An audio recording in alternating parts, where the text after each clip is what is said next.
ఓం శ్రీ గురుభ్యో నమః. అవని స్టార్ట్. ఓం శ్రీ గురుభ్యో నమః. శ్రీమద్భగవద్గీతా అథ ద్వితీయోऽధ్యాయः. సాంఖ్యయోగः. సంజయ ఉవాచ తం తథా కృపయావిష్టం అశ్రుపూర్ణాకులేక్షణం విషీదంతమిదం వాక్యం ఉవాచ మధుసూదనः.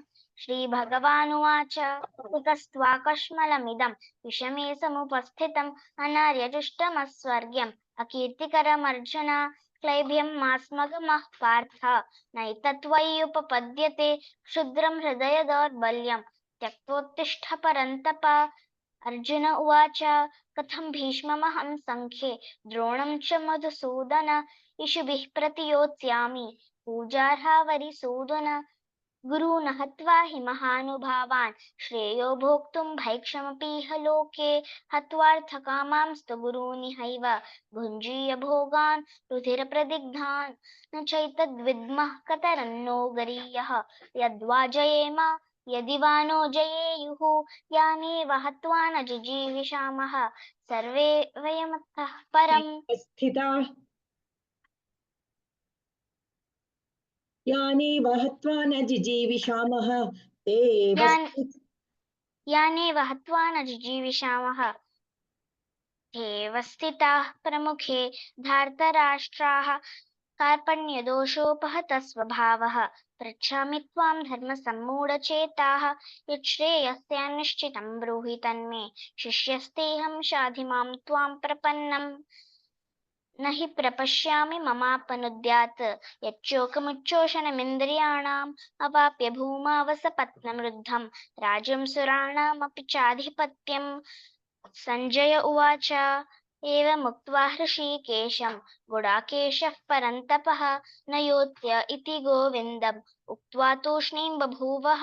तमुवाच हृषीकेशः प्रहसन्नेव भारत सेनयोरुभयोर्मध्ये विषीदन्तमिदं वचः. श्रीभगवानुवाच अशोच्यानन्वशोचस्त्वं प्रज्ञावादांश्च भाषसे गतासो न गतासूंश्च नानुशोचन्ति पण्डिताः न त्वेवाहं जातु नासं न त्वं नेमे जनाधिपाः न चैव न भविष्यामः सर्वे वयमतः परं. देहिनोऽस्मिन् यथा देहे कौमारं यौवनं जरा तथा देहान्तरप्राप्तिः धीरस्तत्र न मुह्यति.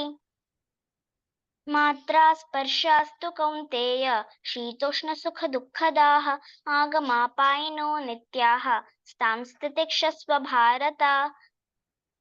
यं हि न व्यथयन्त्येते पुरुषं पुरुषर्षभ समदुःखसुखं धीरं सौमृतत्वाय कल्पते. नासतो विद्यते भावः नाभावो विद्यते सतः उभयोरपि दृष्टोऽन्तः त्वनयोस्तत्त्वदर्शिभिः. अविनाशितो तद्विद्धि येन सर्वमिदं ततम् विनाशमव्ययस्यास्य न कश्चित् कर्तुमर्हति. अन्तवन्त इमे देहाः नित्यस्योक्तः शरीरिणः अनाशिनो प्रमेयस्य तस्माद्युध्यस्व भारत. य एनं वेत्ति हन्तारं यश्चैनं मन्यते हतम् उभौ तौ न विजानीतः नायं हन्ति न हन्यते न जायते म्रियते वा कदाचित् नायं भूत्वा भविता वा न भूयः अजो नित्यः शाश्वतोऽयं पुराणः. न हन्यते हन्यमाने शरीरे वेदां विनाशिनं नित्यम्.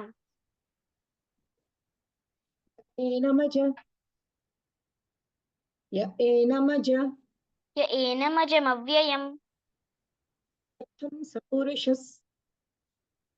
कथं सपुरुषः Partha. Your audio is not visible. Your audio is not audible. Okay, once again you tell. This 21st shlokam.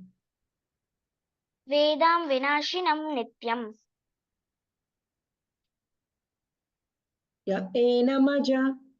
य एनमजमव्ययम् कथं स पुरुषः पार्थ संघातयति हन्तिकम्.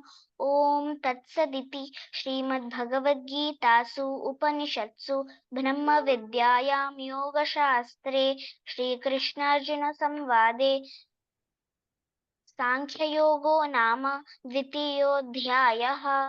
Very good. Super.